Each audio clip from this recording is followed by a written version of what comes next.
Hey guys, Dan Hood, Big DH 2000 here. This is the final video in a two-part series. You'll see another video about this material. I ended up finding out that delamination was actually caused by a stone when the paper had been layered, and I eventually had to sand it to about this thin to get rid of that stone. Still adds nice flavor to it, but it's not. If you look at the sides, you can see how when you curve over quickly, the pattern goes very nicely down the edge. Okay, looks like a continuous pattern. It's basically stacked paper with the same print job on it and put in resin. It's called CARVEX. This is digital camo in blue and black. Only problem is when you go for a gentle slope like this, you can see it doesn't look as good. Also gets a gray tinge to it, or a tint to it, which is, you know, you can only soak so much resin in when you sand it. There's paper that doesn't necessarily have, say, the printing soaked all the way through it, if you will, and that's what the gray is. Okay, and you can see the paper printed below it showing through it, so that's why it looks hazy. Anyway, I'll probably never use it again on Slingshots. I know several other builders have sworn it off. Now, let's talk about the design.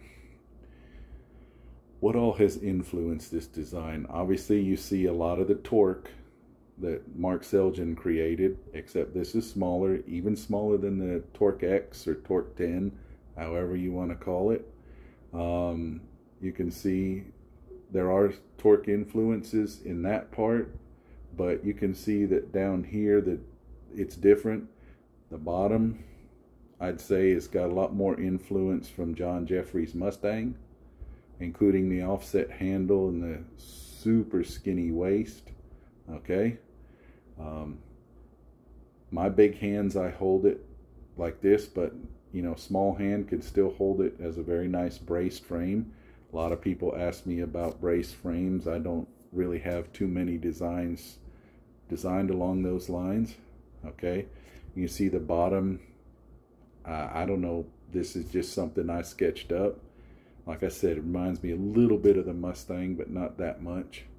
The handle flow is more than Mustang, but it's a torque in that it's flat. Okay, now one thing that is, it's got another influence, and that's Bean Flip's Dragon Claw, I believe it's called. Because when you hold it in a pinch grip, this locks into your, you see the bend in your thumb? It locks in just like the Dragon Claw does. Okay?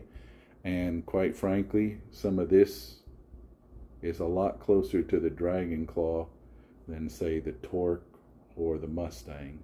Okay?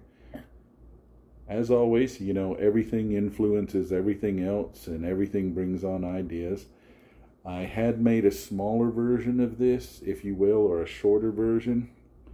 But what I found, I just cut it in Corian, you know, just to see what it would feel like.